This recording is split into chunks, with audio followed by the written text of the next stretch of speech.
Every day since November 1998, the International Space Station has been orbiting the Earth at a speed of 28,000 kilometers per hour. Having spent several months on board the International Space Station, the time has come for 3 of its crew members to travel back to Earth. The return journey aboard a Soyuz capsule takes 3.5 hours. Before it can start, there's a lot of preparation to do, both in space and on the ground. The normal landing site for the Soyuz is Kazakhstan. A group of ground-based experts prepare meticulously for this operation. They take into account the current orbit of the station and then select the most appropriate landing site on the ground. The landing site is checked by the search and rescue team to make sure that the terrain is flat and free from any obstructions that could complicate the landing. The search and rescue team is able to operate even in extreme weather conditions. When all the information has been analyzed, the optimal return trajectory is calculated.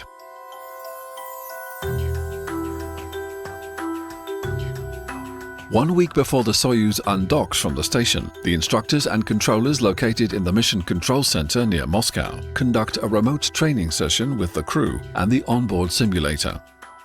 During this session, the crew are reminded about the most important actions they will have to perform during the re-entry. They carefully run through the procedures for each critical step, including the scenarios that could lead to an emergency descent. They are also briefed on the latest details of their trip back, such as landing conditions and the precise timelines for the activation of vehicle systems. The onboard crew runs a test of the Soyuz vehicle and begins packing items that will travel with them back to the ground. The Soyuz is then activated, and the crew starts preparing it for undocking. When instructed by the ground controllers, the crew say their goodbyes to the colleagues staying behind and close the hatch that separates the Soyuz orbital module from the station. The hatch is carefully checked to make sure there are no leaks that could cause an unexpected cabin depressurization. The crew members put on their spacesuits and enter the descent module that they will occupy for the ultimate roller coaster ride back to Earth. Former astronaut Frank de Winne is now head of the European Astronaut Center in Cologne. He remembers clearly the emotions he felt as he was about to leave the International Space Station. Wow, today I'm really going home. Because of course, the days before you're preparing for the descent, you're reviewing all the procedures, you're going through all the radiograms, but it's only at the moment that you're in your spacesuit and that the hatches are closing that you know that 4 hours later you will be back on Earth. Both crew and vehicle are now ready for the undocking sequence. The Russian segments of the station have several docking ports for hosting Soyuz vehicles. In this example, the vehicle is going to undock from the so-called service module. In this case, the undocked Soyuz reaches an orbit below the station.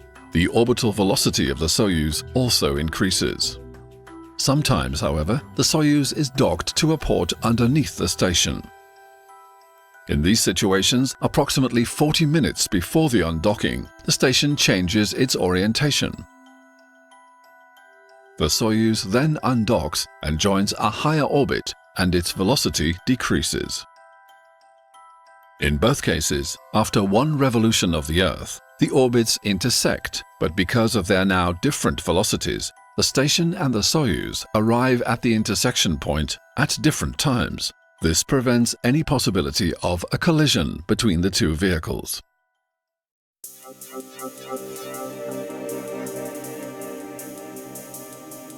When the flight director is ready, a go is given to the crew to initiate the undocking. The crew commander issues the command to open the Soyuz hooks. These are the only mechanical devices holding the vehicles together. After approximately 3 to 4 minutes, the hooks are fully opened and the Soyuz is no longer firmly attached to the station. A set of pushers that were kept mechanically compressed while docked gently ease the Soyuz away from the station at a relative speed of 12 to 15 centimeters per second. Undocking confirmed at 9:56 p.m. Central Time. Being so close to the station, the Soyuz propulsion system is inhibited in order to avoid contamination of the station with residual chemical dust produced by the Soyuz thrusters. The crew gets visual confirmation of the separation through the image provided by the external TV camera and also from indications displayed on their monitors. ESA astronaut Paolo Nespoli returned to Earth aboard a Soyuz spacecraft at the end of Expedition 27. I didn't actually felt the detach when we detached from the station. Physically, I did not feel it. The physical departure of the station is done because of a push or some spring that there is inside. You don't want to start your engines close to station because you're going to plume everything. So you're just kind of drifting away, and what you're doing there, what we were doing, we're just looking at the instruments, looking at the camera outside and checking that the Soyuz would be inside the departure corridor. This is what we were doing. Didn't really felt anything. The only thing is that we felt we started this long journey back to Earth. 3 minutes later, when the spacecraft has moved about 20 meters, the crew monitors the 15-second burn that increases the separation speed up to 2 kilometers per hour. This leads the Soyuz to a safe position relative to the space station. After the undocking, the ground controllers upload the data needed by the onboard computer to autonomously perform the descent. The crew is in constant communication with the ground. They verify the validity of the data before allowing the computer to use it. At this stage, the crew must pay special attention to prepare for the next critical operation, the deorbit burn. As can be seen, although the Soyuz is now far away from the station, it is still orbiting the Earth at an altitude close to that of the ISS. The purpose of the deorbit burn is to force the Soyuz to decrease its speed. As a result, the trajectory of the vehicle changes and it re-enters the atmosphere. The atmosphere acts as a natural brake and does most of the work in slowing the Soyuz down until a set of parachutes opens and ensures a relatively soft landing. This braking is achieved by using the main engine located in the rear side of the spacecraft to push against the direction of travel. The required orientation and duration of the braking impulse must be precisely calculated and achieved because it directly influences the steepness of the re-entry path. If we don't burn enough, then we have still too much speed and we will still be too high in the atmosphere, and we can actually skip off the atmosphere and then go further into space. And that, of course, would not be a successful re-entry. On the other hand, if we burn too much and we come in too steep, then we will have too much speed when we are in the lower parts of the atmosphere. The heat that is normally around 2000 degrees Celsius will be much higher and we have a risk of burning up. So also therefore it's very critical that we do the correct deorbit burn and that we really fix this around 120 meters per second. To achieve the correct burn, the main engine fires for exactly 4 minutes and 45 seconds.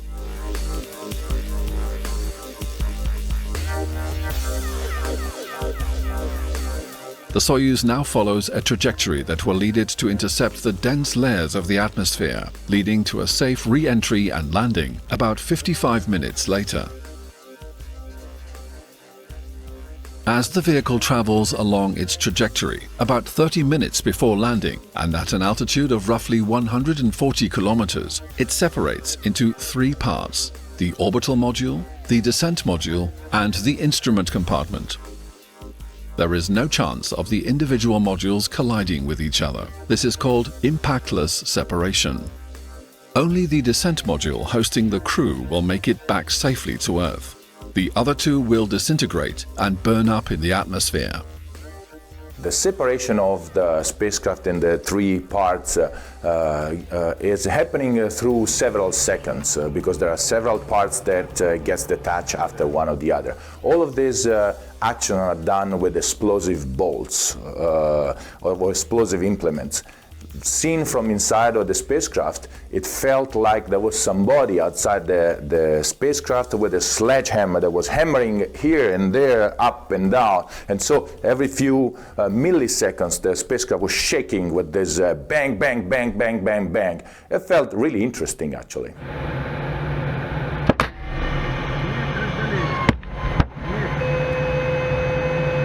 The descent module experiences extreme high temperatures during re-entry, so to protect it and the crew inside, it's fitted with a special protective coating and has a heat shield on its base. As the atmosphere becomes more dense, the descent module positions itself so that its heat shield points forward. The capsule is about to enter the Earth's atmosphere. This will be the most stressful part of its journey home. By the time we were supposed to re-enter the atmosphere, I actually looked out from our window and I actually looked, we were tumbling. And I was a little bit puzzled because I thought we need to re-enter in a special angle. So I started looking at procedure, we did a few things, and when I looked out again, I saw that we were already inside this plasma things. It was getting really red, and actually the window was getting pretty dark. What was happening that a plasma stream is actually burning the outside layer of the window, which has a protective cover. So it was kind of interesting. At that point, I really did not feel that much. I mean, the gravity starts grabbing you, but it's very gentle at the beginning, and you actually use it to feel or go into the seat and buckle up, pull your straps so that you really lay into the seat. It was an interesting feeling. The descent module follows a path that is similar in shape to that made by a surfer riding a big wave. Like a surfer, the Soyuz is able to make small adjustments to keep itself on track. So how is the trajectory of a free-falling capsule controlled? Even though it doesn't have wings, the Soyuz capsule is able to change the way it flies through the air. The design of the Soyuz enables it to do this. The capsule's lift increases when it rotates in one direction and decreases if it rotates in the opposite direction. In this way, the capsule is able to keep to its planned trajectory. As a side effect, this rotation also induces a sideways displacement of the module. This effect is very useful because it gives more flexibility for the selection of the landing site. This sideways maneuver has already been taken into account. During the descent in the atmosphere, the crew feels the effect of the deceleration when their weight exceeds several times their own weight on the ground. The maximum G-load, 4G, is experienced when the capsule reaches an altitude of roughly 35 kilometers, when it's already been traveling for 6 to 7 minutes in the atmosphere. Gravity is a very, very strong force. We do not understand here on Earth how gravity has such a hold on our body, on what is around us. You do feel it when you come back from space, because now you have been in a non-gravity environment for a long time, and then you see all these forces grabbing you. You look at stuff and you feel your hands are heavy, you feel your watch weighs a ton, your books, the materials around you, your head, it's extremely heavy. And it's really, really, really a very strong feeling. In the unlikely event that the automatic control system fails, the crew is able to use a manual hand controller as a backup. They train extensively to prepare for this possibility. Another option is the ballistic descent. The spacecraft starts spinning and flies a much steeper trajectory without any additional sideways displacement. The G-load in this case will increase up to 9. When the capsule reaches an altitude of 10.5 kilometers, its speed has already decreased from 28,000 to 800 kilometers an hour. In order to further decrease the speed, the parachute cover is jettisoned and a series of parachutes are deployed. At the end of the atmospheric re-entry, you really start hearing the noise of the wind and the sound. You're almost breaking the sound barrier. Then in the opposite direction, of course, you're coming back into the normal area of flying.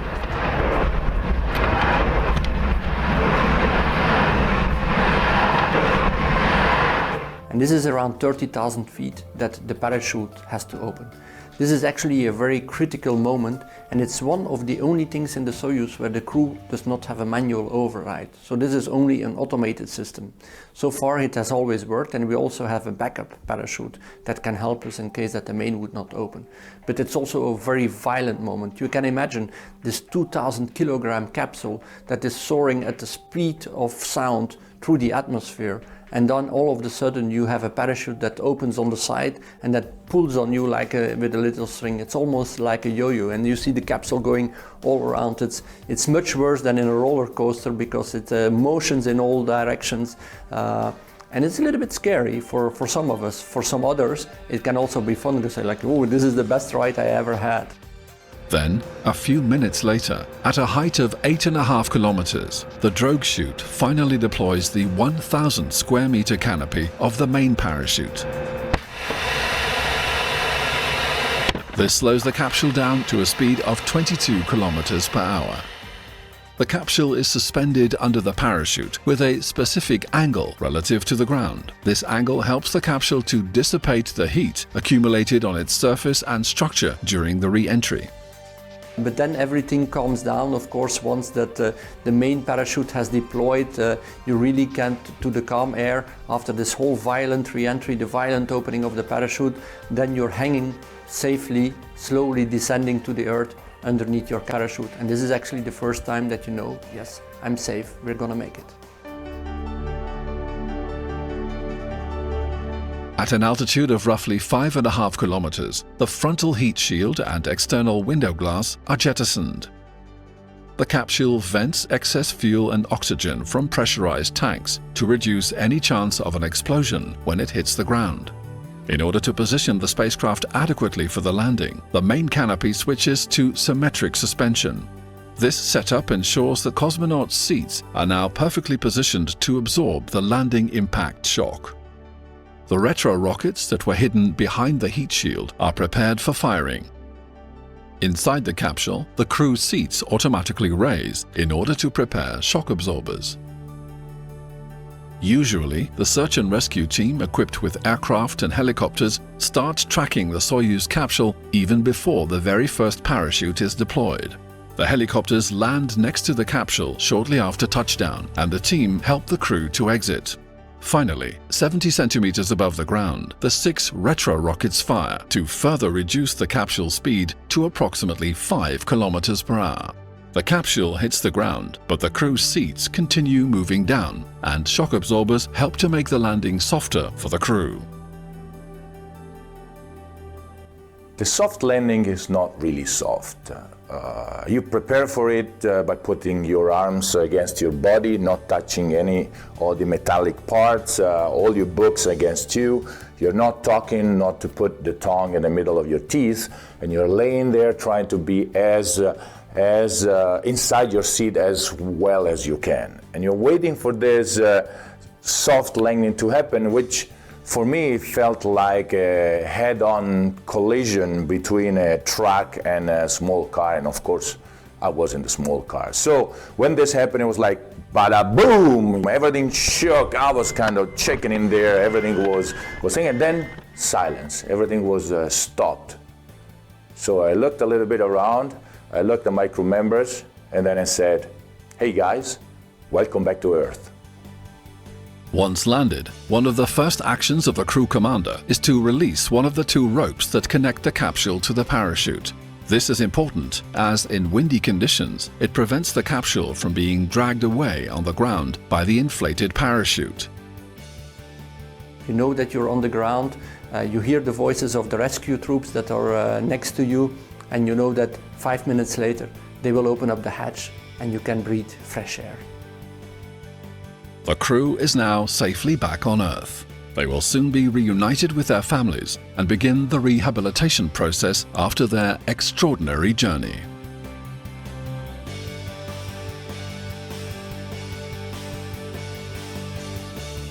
And to make sure you don't miss out on anything mind-blowing happening in our universe by subscribing. Thanks for watching.